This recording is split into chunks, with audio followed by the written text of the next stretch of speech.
दोस्तों, दृष्टि आईएएस के news on map world program में एक बार फिर से आपका स्वागत है। मैं हूं गीतांजलि। आज हम चर्चा करने वाले हैं अंतर्राष्ट्रीय स्तर पर यानी वैश्विक स्तर पर वे कौन से स्थान थे जो यूपीएससी की प्रीलिम्स परीक्षा के लिहाज से महत्वपूर्ण हो सकते हैं या पिछले एक हफ्ते चर्चा में रहे हैं। उन पर हम चर्चा करेंगे, उनके आसपास के प्रमुख तथ्यों को जानेंगे, उनके स्थानों को मानचित्र में देखेंगे और आसपास की लोकेशन पर भी चर्चा करेंगे। आइए न्यूज ऑन मैप वर्ल्ड के इस नए एपिसोड को शुरू करते हैं। आज के एपिसोड की शुरुआत करेंगे हमारे पिछले एपिसोड के अभ्यास प्रश्न से, यानी आपसे पिछले एपिसोड में जो अभ्यास प्रश्न, जो प्रैक्टिस क्वेश्चन पूछा गया था, सबसे पहले हम उस पर चर्चा करेंगे। आइए देखते हैं हमारे पिछले एपिसोड के अभ्यास प्रश्न को। आपसे पिछले एपिसोड के न्यूज ऑन मैप वर्ल्ड में अभ्यास प्रश्न पूछा गया था कि यह देश दक्षिण अमेरिकी महाद्वीप में क्षेत्रफल की दृष्टि से तीसरा सबसे बड़ा देश है। अमेज़न नदी इसी देश से निकलती है। इसका तटीय इलाका बर्ड ड्रॉपिंग के माध्यम से फॉस्फेट उर्वरकों के उत्पादन के लिए महत्वपूर्ण है। इसकी महत्वपूर्ण अवस्थिति के कारण एक ठंडे समुद्री धारा का नाम भी इसके नाम पर है। हमारे पास ऑप्शन है, आपको बताना था उपर्युक्त विवरण निम्नलिखित में से किस देश के लिए सर्वाधिक उचित प्रतीत होता है। ऑप्शन थे ब्राजील, पेरू, कोलंबिया, चिली। यदि आपको पता हो कि अमेज़न नदी किस देश से निकलती है तो आप इस प्रश्न का सही जवाब दे सकते हैं, या आपको पता हो कि इन चार ऑप्शन में से वह कौन सा क्षेत्र है जिसके नाम पर ठंडी समुद्र धारा का नाम रखा गया है, तब भी आप इस प्रश्न का सही जवाब दे सकते हैं। हालांकि कमेंट सेक्शन में लगभग सभी बच्चों ने इस प्रश्न का सही जवाब दिया था। आइए देख लेते हैं कि यह जो पूरा विवरण है यह सबसे ज्यादा उचित किस देश के लिए प्रतीत होता है। सबसे पहले, यह देश दक्षिण अमेरिकी महाद्वीप में क्षेत्रफल की दृष्टि से तीसरा सबसे बड़ा देश है। आइए देखते हैं। बात करें हम दक्षिण अमेरिका के संदर्भ में, तो दक्षिण अमेरिका में क्षेत्रफल की दृष्टि से सबसे बड़ा जो देश है वह है ब्राजील। दूसरे नंबर पर आता है अर्जेंटीना और तीसरे नंबर पर आता है पेरू। यानी क्षेत्रफल की दृष्टि से तीसरा सबसे बड़ा देश दक्षिण अमेरिका में क्या है? पेरू। और पेरू की लोकेशन है यहां पर, आप इस मैप में देख पा रहे होंगे। पेरू के नाम पर ही एक ठंडी महासागरीय जलधारा का नाम रखा गया है। और आपने देखा होगा लास्ट में, ठंडी समुद्री धारा का नाम इसी के नाम पर रखा गया है।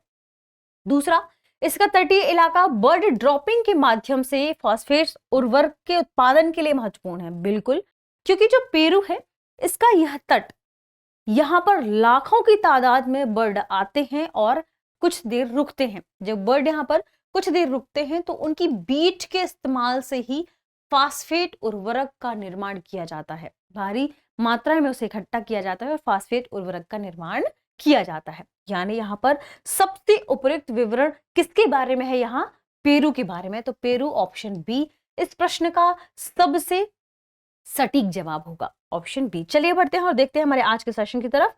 और आज के सेशन के पहले प्रश्न को, सबसे पहले इसकी खबर को देखेंगे। खबर है, हाल ही में नई दिल्ली में आयोजित हुए G20 के वार्षिक शिखर सम्मेलन के दौरान भारत ने ग्लोबल बायोफ्यूल अलायंस यानी वैश्विक जैव ईंधन गठबंधन को लॉन्च किया है, जिसका शॉर्ट फॉर्म है GBA, ग्लोबल बायोफ्यूल अलायंस। ठीक है, प्रश्न देख लेते हैं क्या है। प्रश्न है, ग्लोबल बायोफ्यूल अलायंस के संदर्भ में निम्नलिखित कथनों पर विचार कीजिए। आपके पास कथन क्या है?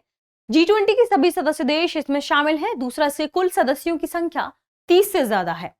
उपर्युक्त से कौन सा से कथन सही है? बताना है आपको इनमें से दोनों में से कौन सा कथन या कौन से कथन ग्लोबल बायोफ्यूल अलायंस के संदर्भ में सही है।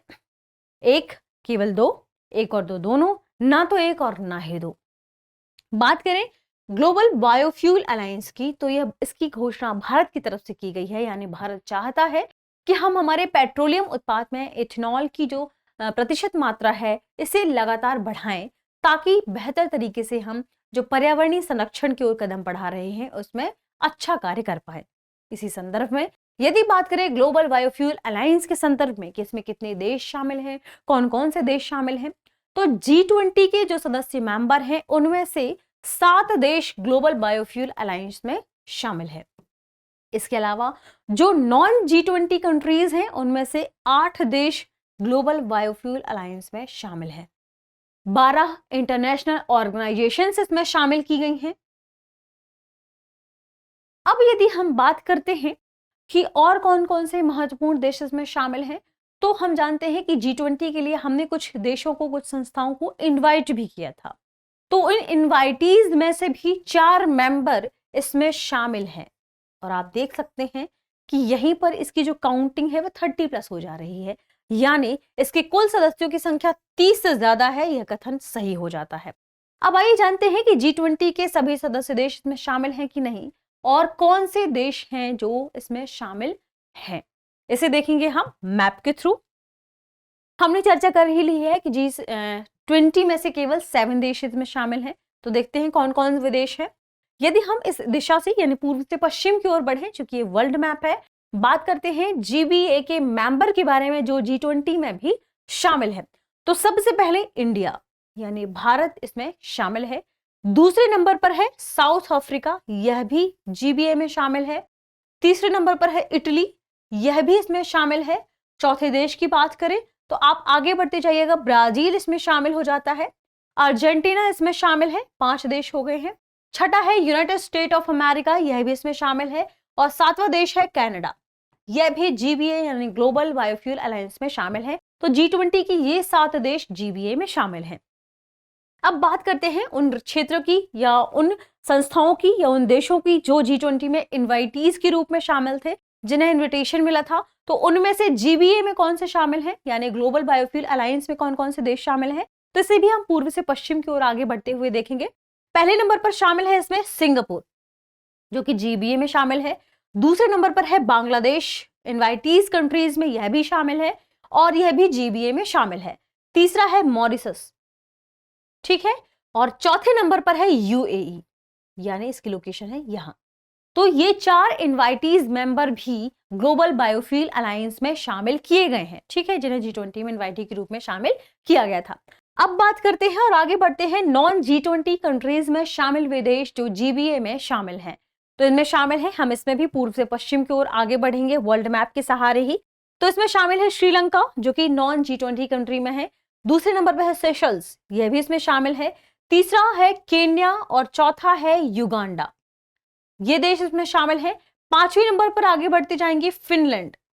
6वें नंबर पर है आइसलैंड, ये 6 देश इसमें शामिल हो गए हैं। 7वें नंबर पर है पराग्वे और 8वें नंबर पर है गुयाना। ये 8 नॉन G20 कंट्रीज भी इसमें शामिल हुए हैं, ठीक है।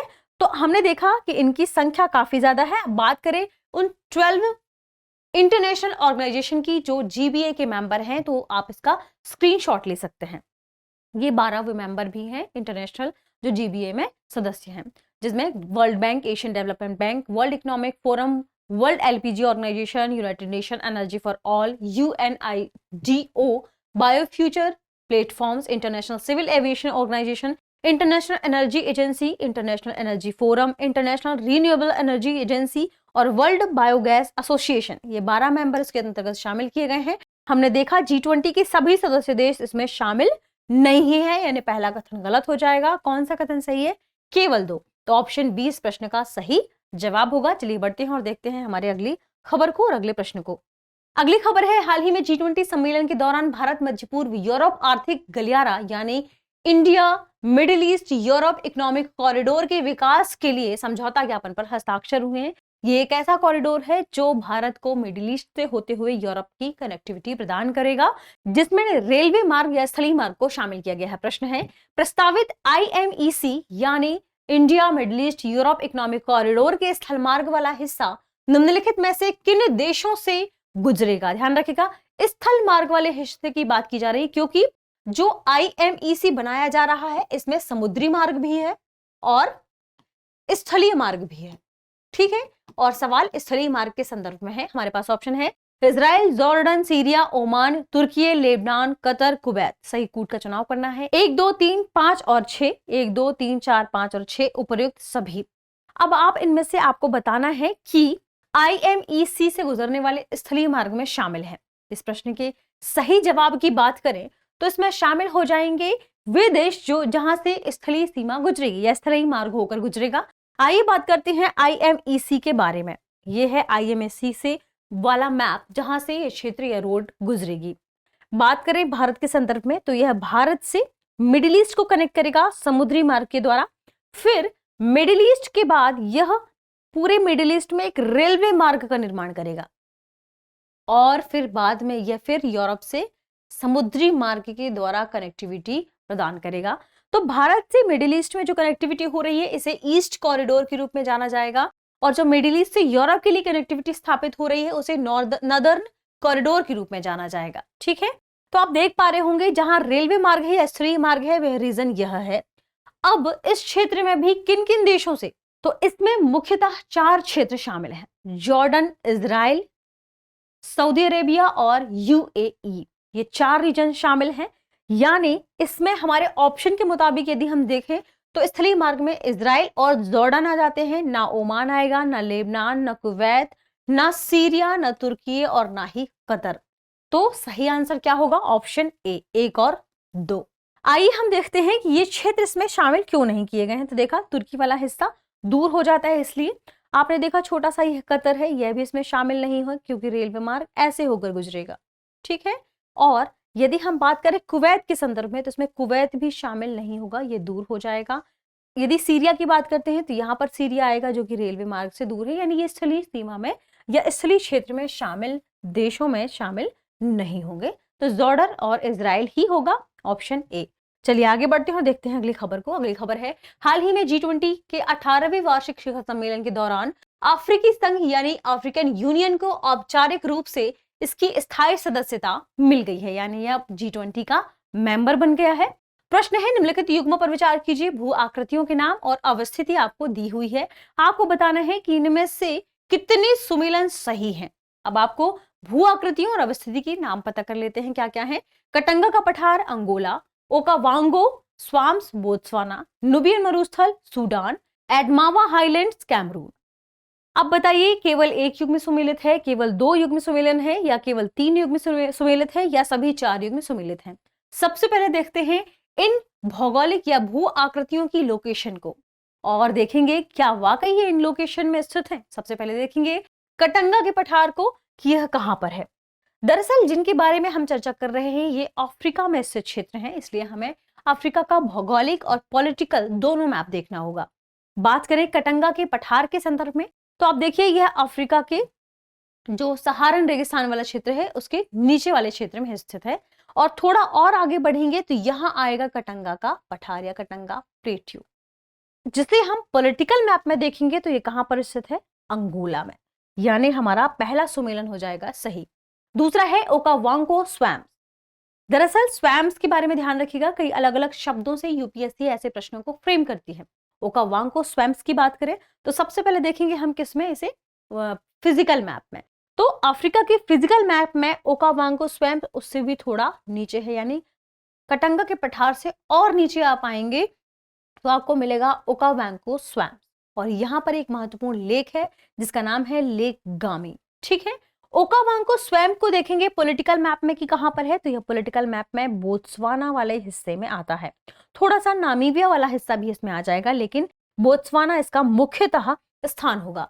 तो ओकावांगो स्वैम्प कहां पर है? बोत्सवाना में, यह भी सही है। तीसरा है नुबियन मरुस्थल सूडान। आइए देख लेते हैं। यदि हम बात करें सबसे पहले फिजिकल मैप के संदर्भ में तो फिजिकल मैप में आप देख पा रहे होंगे अफ्रीका में ही इस हिस्से में है नुबियन डेजर्ट, जो कि अफ्रीका के पूर्वी उत्तर पूर्वी वाले हिस्से में स्थित है। नुबियन डेजर्ट की बात करें यह किस लोकेशन में आता है पॉलिटिकल मैप में, तो आप देख पा रहे होंगे यह सूडान वाले लोकेशन में आता है, यानी यह सुमेलन भी हमारा सही हो जाएगा। नुबियन डेजर्ट का ही विस्तार ऊपर इजिप्ट की तरफ यदि हम देखें तो इसे नाम माना जाता है ईस्टर्न डेजर्ट के रूप में, यानी नुबियन डेजर्ट का इजिप्ट वाले क्षेत्र में जो विस्तार है उसे ईस्टर्न डेजर्ट के रूप में जाना जाता है।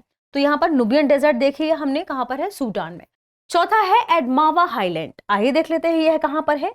बात करें एडमावा हाईलैंड के बारे में तो आप इसे देखिएगा पश्चिम अफ्रीका वाले क्षेत्र में।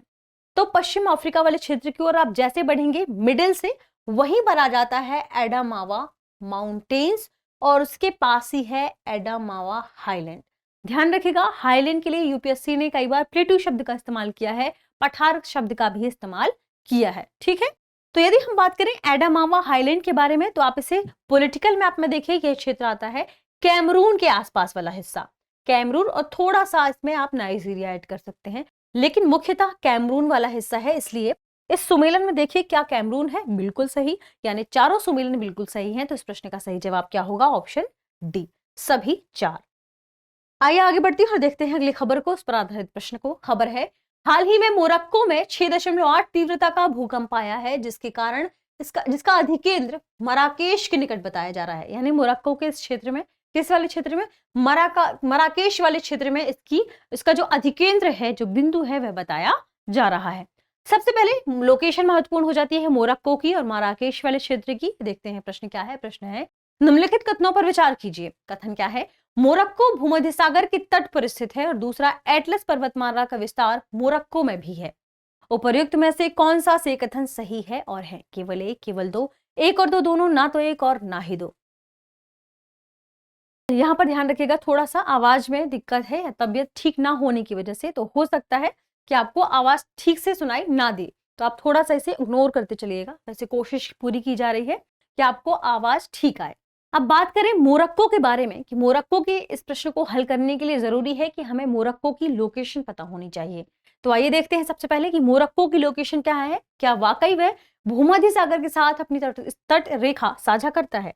मैप में देखेंगे, मैप में यह लोकेशन है अफ्रीका वाले हिस्से में।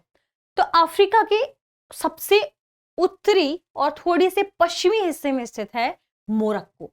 हालांकि इसे मैक्सिमम उत्तरी देश के रूप में जाना जाता है। यहां पर है मोरक्को, और मोरक्को में आप देख पा रहे होंगे एक महत्वपूर्ण शहर है, स्थान है मराकेश, क्योंकि यहाँ पर कई संधियां हुई हैं, ट्रीटी हुई है, जिसे मराकेश संधि के रूप में भी जाना जाता है। इसलिए हम ऐसा मानते हैं कि मोरक्को की राजधानी मराकेश है, लेकिन नहीं, मोरक्को की राजधानी है रबात। ठीक है, ध्यान रखिएगा, मराकेश का प्रमुख या महत्वपूर्ण शहर है। अब देखते हैं कि क्या वाकई यह भूमध्य सागर के साथ अपनी तटरेखा साझा करता है। तो आप देख पा रहे होंगे, यहाँ है मोरक्को, और यह अपने इस हिस्से से, नॉर्थ अटलांटिक ओशन से, और इसका यह हिस्सा भूमध्य सागर के साथ भी अपनी सीमा साझा करता है। यानी मोरक्को के बारे में यह पहला कथन बिल्कुल सही है कि यह भूमध्य सागर के तट पर स्थित है। दूसरा, एटलस पर्वतमाला का विस्तार मोरक्को में भी है। आइए देख लेते हैं। तो इसके लिए देखना होगा हमें फिजिकल मैप। फिजिकल मैप में यदि हम देखें मोरक्को के बारे में, तो आप स्पष्ट रूप से बता पाएंगे यह है मोरक्को वाला हिस्सा, और आप देख पा रहे होंगे यह पूरा रीजन विस्तारित है एटलस पर्वतमाला के रूप में, और एटलस पर्वतमाला की कई श्रृंखलाओं में इसे विभाजित कर दिया गया है, जैसे एंटी एटलस, ठीक, मिडिल एटलस, सहारन एटलस। इसके अलावा ये पूरा रीजन एटलस वाला है, और इस पूरे रीजन में ही थोड़ा सा हिस्सा स्थित है किसका, मोरक्को का। तो ये आप कह सकते हैं मैक्सिमम पार्ट स्थित है कहाँ का, मोरक्को का। यानी एटलस पर्वतमाला का विस्तार मोरक्को में भी है, इसके अलावा भी कई जगह है, लेकिन मोरक्को में भी है। तो दोनों कथन सही है। इस तरह इस प्रश्न का सही जवाब क्या हो जाएगा, ऑप्शन सी, 1 और 2 दोनों। ठीक है, तो चलिए आगे बढ़ते हैं और देख लेते हैं मोरक्को के मैप को थोड़ा सा क्लोज मैप के तौर पर। यह है मोरक्को का मैप, और आप देख पा रहे होंगे मोरक्को में भी एटलस पर्वतमाला का विस्तार है। मोरक्को के महत्वपूर्ण शहर की लोकेशन है यहाँ पर मराकेश, और मोरक्को की राजधानी है रबात।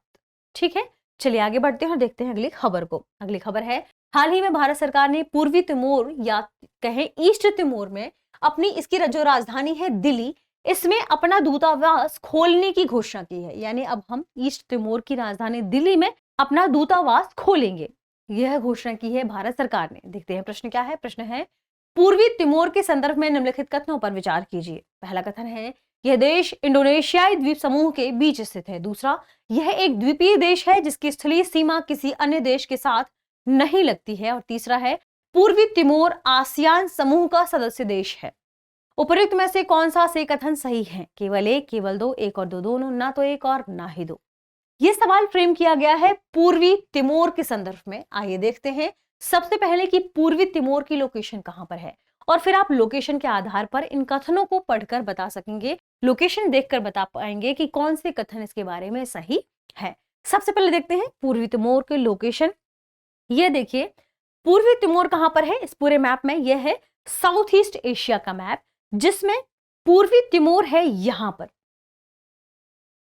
अभी हम इसे जूम करके दिखाएंगे आगे, ठीक है।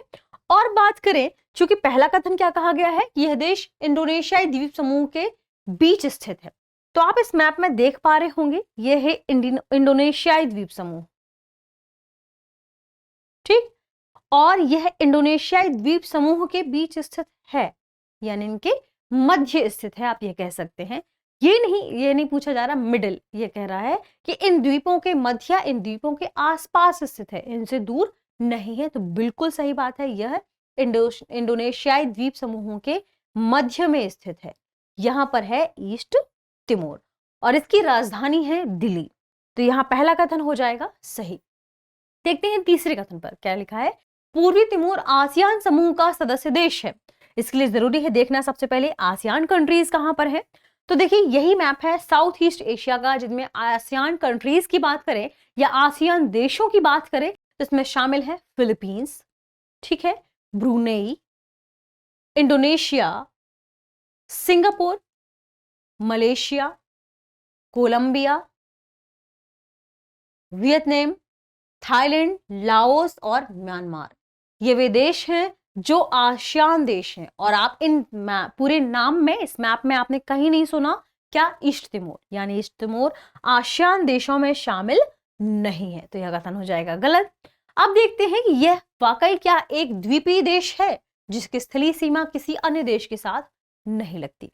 तो इसके लिए देखना होगा हमें। सबसे पहले बात करें इंडोनेशिया के संदर्भ में, तो आप देख पा रहे होंगे जी ये व्हाइट कलर है, ये इंडोनेशिया वाला क्षेत्र है, और इंडोनेशिया वाले क्षेत्र में ही यहां पर स्थित है ईस्ट तिमोर, जिसके मैप को हम और जूम करते हैं। ये है ईस्ट तिमोर, और ईस्ट तिमोर का हिस्सा है ये, यहां पर यह इंडोनेशिया वाला हिस्सा है, और ईस्ट तिमोर इंडोनेशिया के साथ अपनी सीमा साझा करता है, यानी यह एक और अन्य देश के साथ अपनी सीमा साझा कर रहा है। ईस्ट तिमोर की ही राजधानी है दिल्ली। यहां पर हमने देखा यह एक द्वीपीय देश तो है, लेकिन यह अन्य देश के साथ अपनी सीमा साझा करता है, यानी दूसरा कथन हो जाएगा गलत। केवल एक कथन यहां पर सही है, कौन सा? पहला। तो इस तरह इस प्रश्न का सही जवाब होगा ऑप्शन ए, केवल एक। चलिए आगे बढ़ते हैं और देखते हैं हमारे अगले प्रश्न को, उसकी खबर को। खबर है, हाल ही में प्रधानमंत्री ने इंडोनेशिया के जकार्ता में 20वें आसियान भारत शिखर सम्मेलन और 18वें पूर्वी एशिया शिखर सम्मेलन में हिस्सा लिया। इस शिखर सम्मेलन में हिस्सा लेने के संदर्भ में ही उन्होंने बहुत सारे महत्वपूर्ण मुद्दों पर चर्चा की है। प्रश्न है, निम्नलिखित में से कितने देश किसी भी अन्य देश के साथ स्थलीय सीमा साझा नहीं करते हैं? बताना है। हमारे पास जो भी देश दिए हुए हैं, इन देशों में से कौन से भी देश हैं जो स्थलीय सीमा किसी अन्य देश के साथ साझा नहीं करते, यानी वो अपने आप में अलग है।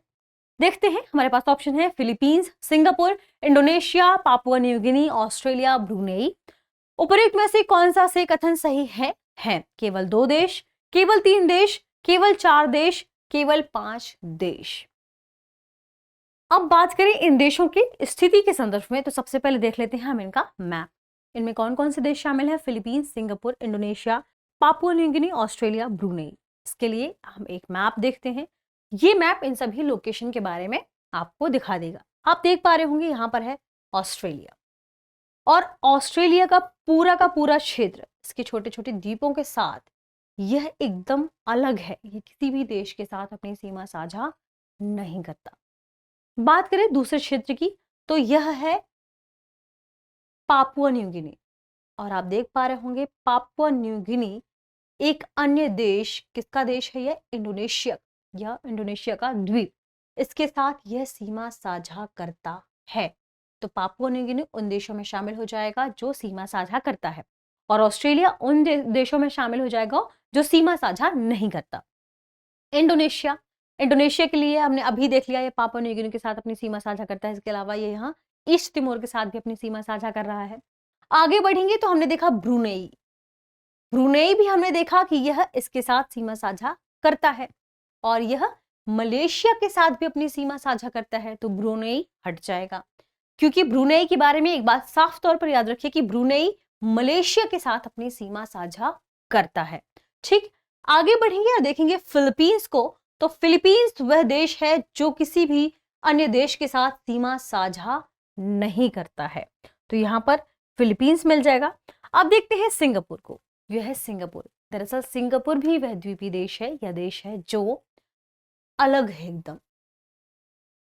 और किसके माध्यम से यह अलग है मलेशिया से? यह है स्ट्रेट ऑफ जोहर के माध्यम से। स्ट्रेट ऑफ जोहार के माध्यम से यह अलग है। मानव ब्रिज से यह एक दूसरे से कनेक्टेड तो है, लेकिन यह एक अलग देश है। मानव निर्मित ब्रिज के द्वारा ही ये कनेक्टेड है। तो अब बात करते हैं सीमा साझा करने के संदर्भ में। तो सिंगापुर वह देश है जो स्थलीय सीमा साझा नहीं करता, बिल्कुल सही। इसके अलावा फिलीपींस वह देश है जो किसी अन्य देश के साथ सीमा साझा नहीं करता, और ऑस्ट्रेलिया वह देश है जो किसी अन्य देश के साथ सीमा साझा नहीं करता, जबकि पापुआ न्यू गिनी करते हैं, ब्रुनेई करते हैं और इंडोनेशिया करते हैं। इस तरह 3 वे देश हैं जो किसी अन्य देश के साथ सीमा साझा नहीं करते। तो इस प्रश्न का सही जवाब होगा केवल 3 देश, ऑप्शन बी। चलिए बढ़ते हैं और देखते हैं हमारे अगले प्रश्न को। खबर है, हाल ही में मैक्सिको के सुप्रीम कोर्ट ने गर्भपात पर रोक लगाने वाले राज्यों के कानून को असंवैधानिक ठहराते हुए कहा कि ये कानून महिलाओं के अधिकारों का उल्लंघन करते हैं, क्योंकि कई बार ऐसी मेडिकल इमरजेंसी आ जाती है जहां पर गर्भपात कराना जरूरी हो जाता है। इसके बाद भी यदि किसी देश में ऐसा कानून है कि गर्भपात नहीं कराया जाए, तो ऐसे में महिला के जीवन पर भी संकट बन जाता है। ऐसे में इसे सुप्रीम कोर्ट ने कहा है, यदि हम मैक्सिको के संदर्भ में बात करें तो उसके सुप्रीम कोर्ट ने कहा है कि ये महिलाओं के जो उनके अपने अधिकार हैं, यह उनका हनन है। देखते हैं प्रश्न क्या है। प्रश्न है, निम्नलिखित की अवस्थिति पर विचार कीजिए। आपके पास ऑप्शन है बेलीज, गुयाना, सुरिनाम, फ्रेंच गुयाना। उपर्युक्त में से कितने लैटिन अमेरिका के भाग माने जाते हैं? हमारे पास ऑप्शन है केवल 1, केवल 2, केवल 3, सभी 4। ध्यान रखिएगा, पूछा जा रहा है लैटिन अमेरिका के बारे में। सबसे पहले जानते हैं लैटिन अमेरिका यानी किन क्षेत्रों की बात की जा रही है। तो सबसे पहले बात करें लैटिन लैंग्वेज। लैटिन लैंग्वेज को बोलने वाले जो देश थे, जो प्रमुख क्षेत्र थे, वहां से लोग आए अमेरिका के उन हिस्सों में और अमेरिका के कुछ हिस्सों पर कब्जा कर लिया इन्होंने, उन्हें अपना उपनिवेश बना लिया। और जब ये लैटिन लैंग्वेज बोलने वाले लोग अमेरिका के उस हिस्से में रहने लगे, तो अमेरिका के बाकी उस हिस्सों में रहने वाले लोगों ने भी इन लैंग्वेजेस को अपना लिया। तो इन लैंग्वेजेस को बोलने वाले लोग जिन जिन क्षेत्र में निवास करते हैं, उन क्षेत्र को कहा जाता है लैटिन क्षेत्र। और अमेरिका में भी ऐसे क्षेत्र हैं जिन्हें लैटिन अमेरिका के नाम से जाना जाता है। यहां पर मुख्यतः कौन कौन सी लैंग्वेज हैं जो लैटिन लैंग्वेज के रूप में जानी जाती हैं? इनमें आती है फ्रेंच, स्पेनिश, पोर्चुगीज और मानकर चलिए फ्रांसीसी। ये प्रमुख लैंग्वेजेस हैं। इनको बोलने वाले लोग, यही लोग कहलाते हैं लैटिन अमेरिका के उन क्षेत्र में निवास करने वाले लोग। ठीक है, अब बात करते हैं लैटिन अमेरिका में कौन कौन से क्षेत्र हैं जो लैटिन अमेरिका के हिस्से के रूप में जाने जाते हैं। तो याद रखिए, अमूमन लोग कह देते हैं कि मैक्सिको के नीचे पूरा जो क्षेत्र है वह लैटिन अमेरिका आ जाता है, लेकिन नहीं, वहां भी कुछ ऐसे लोकेशन हैं जहां पर इंग्लिश लैंग्वेज बोली जाती है, डच लैंग्वेज बोली जाती है। वहां अभी कुछ ऐसे क्षेत्र हैं जहां लैटिन भाषाओं का इस्तेमाल नहीं होता है, यानी स्पेनिश, फ्रेंच या पोर्चुगीज जैसी लैंग्वेज वहां नहीं बोली जाती है, और वह हिस्सा लैटिन अमेरिका में शामिल नहीं है। आइए देखते हैं वह लोकेशन कौन सा है। बात करें लैटिन अमेरिका के संदर्भ में, तो सबसे पहले देखते हैं मैप अमेरिका के बारे में और उस क्षेत्र के बारे में जिसे लैटिन अमेरिका के रूप में जाना जाता है। आपको इस पूरे मैप में, यानी हम अमेरिकी महाद्वीप की बात करें, तो जो ग्रीन वाला हिस्सा है वह लैटिन अमेरिका को शो करता है। लेकिन ध्यान रखिएगा, इसमें भी बेलीज, जमैका, गुयाना और सुरिनाम, ये वे क्षेत्र हैं जहां पर लैटिन लैंग्वेज नहीं बोली जाती, यानी यहाँ पर पोर्चुगीज, स्पेनिश या कहें फ्रेंच, ये लैंग्वेजेस नहीं बोली जाती हैं। यहाँ पर डच लैंग्वेज बोली जाती है, और बेलीज की बात करें तो यहाँ इंग्लिश लैंग्वेज बोली जाती है। तो हम यदि हमारे ऑप्शन की बात करें, तो यहाँ लैटिन अमेरिका में शामिल देशों में कौन कौन से देश शामिल नहीं होंगे? बेलीज शामिल नहीं होगा, गुयाना शामिल नहीं होगा और सुरिनाम भी शामिल नहीं होगा। जबकि फ्रेंच गुयाना की यदि हम बात करें, यहां पर है फ्रेंच गुयाना इसमें शामिल होगा, यानी फ्रेंच गुयाना लैटिन अमेरिका देश है। ठीक है, इस तरह इस प्रश्न की यदि हम सही जवाब की बात करें कि लैटिन अमेरिका के भाग माने जाते हैं, तो केवल एक को लैटिन अमेरिका का भाग माना जाता है, फ्रेंच गुयाना को। ऑप्शन ए इस प्रश्न का सही जवाब होगा।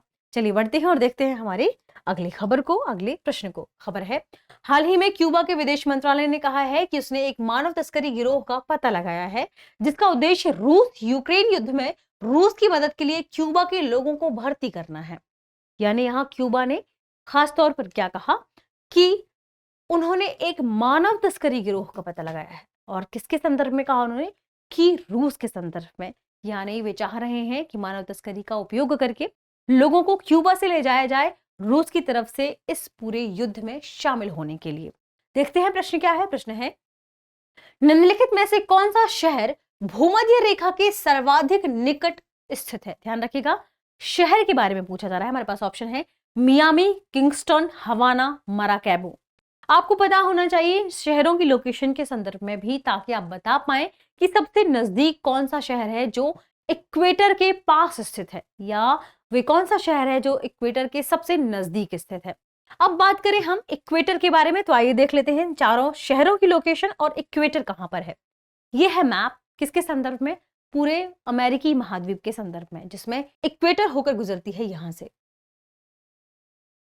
प्रमुख रूप से इक्वाडोर, कोलंबिया और ब्राजील इससे होकर गुजरने वाले देशों में शामिल हैं। और हम बात करें प्रमुख क्षेत्रों की, इन चारों लोकेशन की लोकेशन कहां पर है, तो देखिए मियामी, किंगस्टन, हवाना। यहां मियामी की बात करें तो यह फ्लोरिडा का महत्वपूर्ण शहर है, मियामी। दूसरा है किंगस्टन, तो यह स्थित है कहां पर? इस वाले हिस्से में, किंगस्टन। बात करें हवाना की, तो यह क्यूबा की राजधानी है, क्यूबा यानी यहां पर है हवाना। और चौथे नंबर पर हमारे लोकेशन के मुताबिक स्थान है मराकैबो, तो मराकैबो की लोकेशन है यहां पर। अब आप देख पा रहे होंगे इक्वेटर है यहां, तो सबसे नजदीक लोकेशन किसकी है? मराकैबो की। ठीक है, बात करें मराकैबो की, तो यह वेनेजुएला में स्थित एक स्थान है। सबसे नजदीक क्या है हमारे ऑप्शन में से? इक्वेटर के मराकैबो। इस तरह इस प्रश्न का सही जवाब हो जाएगा ऑप्शन डी, मराकैबो। ठीक है, वेनेजुएला। बढ़ते हैं अगले प्रश्न की तरफ और अगले प्रश्न की खबर को देख लेते हैं। खबर है, हाल ही में प्रशांत महासागर में स्थित द्वीपीय देश वनुआतू राजनीतिक संकटों के कारण सुर्खियों में रहा है। यहां वनुआतू चर्चा में आ गया है। आइए देखते हैं इस पर आधारित क्या प्रश्न है। प्रश्न है, नीचे वनुआतू के आसपास स्थित देशों और वनुआतू के संदर्भ में उनकी अवस्थिति का उल्लेख किया गया है। इसी संदर्भ में निम्नलिखित युग्मों पर विचार कीजिए। आपके पास ऑप्शन है, फिजी पूर्व में स्थित है, न्यूजीलैंड दक्षिण में स्थित है, पापुआ न्यू गिनी उत्तर में स्थित है। उपर्युक्त में से कितने युग्म कथन सुमेलित हैं? ऑप्शन है केवल एक युग्म, केवल दो युग्म, सभी तीन युग्म, या ऑप्शन डी कोई भी युग्म नहीं। बात करें इन प्रश्नों के सही जवाब की, तो इस प्रश्न को सही जवाब के लिए जरूरी है हमें लोकेशन देखना वनुआतू की, और वनुआतू के इस लोकेशन के संदर्भ में आप बता पाएंगे कि कौन सा लोकेशन, कौन सा सुमेलन सही है। सबसे पहले देखते हैं मैप को।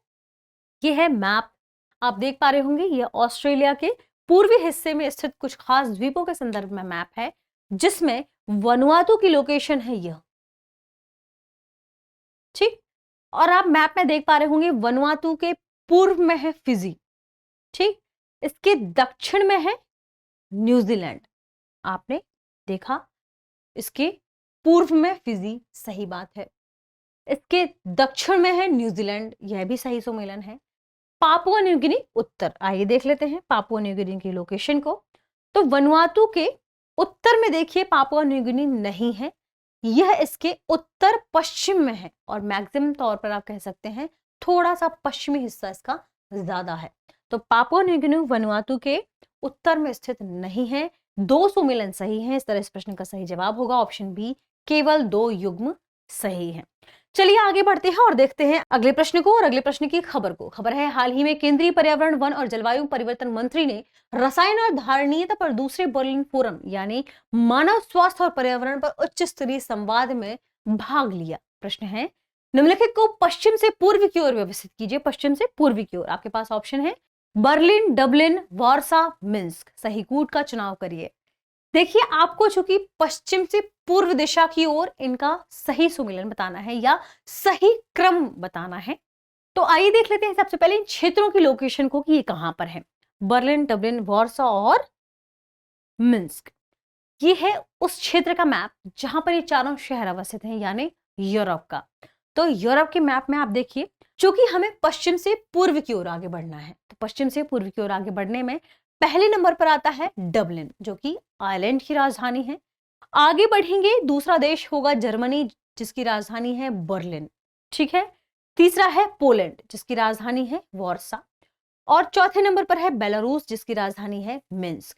यानी सबसे पहले नंबर पर आएगा डबलिन, फिर बर्लिन, फिर वॉर्सा। आइए देखते हैं। सबसे पहले आएगा डबलिन, फिर बर्लिन, फिर वॉर्सा और फिर फोर्थ मिन्स्क। 2 1 3 4 इस प्रश्न का सही आंसर होगा। देखते हैं कहां पर है। 2 1 3 4 ऑप्शन बी इस प्रश्न का सही जवाब होगा। पश्चिम से पूर्व क्रम यही होगा। चलिए आगे बढ़ते हैं और देखते हैं हमारी अगली खबर को, अगले प्रश्न को। दरअसल अगला प्रश्न वह है जो यूपीएससी में प्रीवियस ईयर में पूछा गया है। आइए देखते हैं प्रश्न क्या है। प्रश्न है, निम्नलिखित युग्मों में से कौन सा एक सही सुमेलित है? एक तरफ है भौगोलिक लक्षण और दूसरी तरफ है प्रदेश। देखते हैं भौगोलिक लक्षण के संदर्भ में। एबिसिनी पठार, अरब, एटलस पर्वत, उत्तर पश्चिमी अफ्रीका, गुयाना उच्च भूमि, दक्षिण पश्चिमी अफ्रीका, ओकावांको द्रोणी, पैटागोनिया। ध्यान रखिएगा, हमने हमारे पहले या दूसरे प्रश्न में ओकावांको स्वैम्प के बारे में चर्चा की थी। यूपीएससी ने स्वैम्प भी लिखा है अपने प्रश्न में, और एक बार अपने प्रश्न में उन्होंने द्रोणी भी लिखा है। यानी अलग अलग शब्द का इस्तेमाल यूपीएससी ने कई बार किया है। तो आप ध्यान रखिएगा, चाहे द्रोणी हो चाहे स्वैम्प हो, एक ही बात है। हाईलैंड हो या पठार हो, पैच हाईलैंड हो, पठार हो, प्लेट्यू हो, ये भी एक ही बात है। तो यदि हम बात करें भौगोलिक लक्षण के संदर्भ में ही और देखते हैं एबिसिनी पठार के बारे में कि एबिसिनी पठार कहां पर है, तो देखिए ये है अफ्रीका का मैप, और अफ्रीका के मैप में एबिसिनी पठार की बात करें तो यह है यहां पर। ठीक, ये एबिसिनी पठार के रूप में जाना जाता है। और आप देख पा रहे होंगे ये कहां पर है, अरब। इसमें के सामने क्या लिखा है, अरब, जो कि होगा गलत। ठीक। दूसरा है एटलस पर्वत। आइए देखते हैं एटलस पर्वत को। यह भी अफ्रीका में ही है, यहां पर है एटलस पर्वत, जो कि अफ्रीका के उत्तर पश्चिमी हिस्से में है। तो आप देखिए इसे क्या लिखा हुआ है, अफ्रीका के उत्तर पश्चिमी अफ्रीका, एकदम सही। गुयाना उच्च भूमि, क्या लिखा हुआ है, गुयाना उच्च भूमि, दक्षिण पश्चिमी अफ्रीका। देखिए दक्षिण पश्चिमी अफ्रीका की बात करें तो यहां पर गुयाना उच्च भूमि नहीं है। गुयाना उच्च भूमि हम अगले मैप में देखेंगे। देखिए यहां पर है गुयाना हाईलैंड या गुयाना उच्च भूमि। ठीक है, तो यह अमेरिका में हो जाएगी। तो यहां पर हमारा तीसरा लोकेशन गलत हो जाएगा सुमेलन, क्योंकि इसमें क्या लिखा है, दक्षिण पश्चिमी अफ्रीका, जबकि यह अफ्रीका में नहीं है। कहां पर है, अमेरिका में। चौथा है ओकावांको द्रोणी। तो ओकावांको द्रोणी के बारे में भी हमने देखा, अभी हमने देखा ओकावांको द्रोणी अफ्रीका में है यहां पर, जिसके सामने क्या लिखा हुआ है, पैटागोनिया। अब बात करें पैटागोनिया की तो यह अफ्रीका में नहीं है। पैटागोनिया कहां पर है, अमेरिका में। अमेरिका के किस हिस्से में है, यह पैटागोनिया डेजर्ट, जो कि अर्जेंटीना का दक्षिणी हिस्सा है। तो यहां पर हमारा चौथा सुमेलन क्या हो जाएगा, गलत। केवल एक ही सुमेलन सही है, एटलस पर्वत, जो कि कहां पर है, उत्तर पश्चिमी अफ्रीका में। ऑप्शन बी इस प्रश्न का सही जवाब है। चलिए बढ़ते हैं अगले प्रश्न की तरफ, जो कि अभ्यास प्रश्न है, जिसका जवाब आपको कमेंट सेक्शन में देना है। प्रश्न क्या है, निम्नलिखित में से कौन से देश कैरिबियन सागर के किनारे बसे हुए हैं? हमारे पास ऑप्शन है वेनेजुएला, सुरिनाम, हैती, बरमूडा। सही कूट का चुनाव करिए। केवल 1 और 2, केवल 1 और 3, केवल 2 और 3, केवल 2 और 4। यानी कैरेबियाई सागर के संदर्भ में आपको बताना है कि ये इसके किनारे बसे हुए देशों में कौन शामिल है। तो इसका प्रश्न का जो सही जवाब है वो देना ना भूलें कमेंट सेक्शन में। मिलते हैं हमारे अगले एपिसोड के साथ, तब तक पढ़ते रहिए, रिवीजन करते रहिए। शुक्रिया।